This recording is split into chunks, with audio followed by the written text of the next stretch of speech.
Kattappana Vallakkadavu Snehasadan special സ്കൂളിൽ പച്ചക്കറി കൃഷിയുടെ വിളവെടുപ്പ് നടന്നു. കട്ടപ്പന കൃഷി ഓഫീസർ ആഗ്നസ് ജോസ് വിളവെടുപ്പ് ഉത്സവം ഉദ്ഘാടനം ചെയ്തു.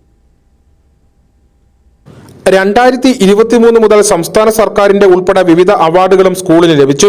കുട്ടികളുടെയും അധ്യാപകരുടെയും കഠിനാധ്വാനത്തിന്റെ ഫലമായി വിളഞ്ഞ കോളിഫ്ലവറിന്റെ വിളവെടുപ്പാണ് നടന്നത്. ആദ്യഘട്ട വിളവെടുപ്പിന്റെ ഉദ്ഘാടനം കട്ടപ്പന കൃഷി ഓഫീസർ ആഗ്നസ് ജോസ് നിർവഹിച്ചു. ഞങ്ങളെ സംബന്ധിച്ച് വളരെ സന്തോഷമുള്ള ദിവസമാണ്. അധ്യാപകരും കുട്ടികളും ഒന്നിച്ച് കൃഷി ചെയ്ത് അതിന്റെ വിളവെടുത്ത് രുചികരമായ ഭക്ഷണം കഴിക്കുന്ന സുന്ദര ദിനം.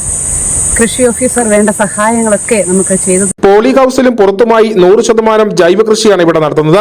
പഠനത്തോടൊപ്പം കൃഷിരീതികളും കുട്ടികളെ പഠിപ്പിക്കുന്നതോടെ വളരെ ആവേശത്തോടെയാണ് ഇരുവരും പങ്കാളികളാകുന്നത്. കൂൺ, ബീൻസ്, പയർ, പാവൽ, കോളിഫ്ലവർ, ക്യാബേജ്, ബ്രോക്കോളി, വഴുതന, കത്രിക, വിവിധയിനം ചീരകൾ, പച്ചമുളക്, തക്കാളി, ബീട്രൂട്ട്, റെഡ് ലേഡി പപ്പായ തുടങ്ങിയ കൃഷികളാണ് ഇവിടെ നടന്നു വരുന്നത്. News bureau, Kattappana.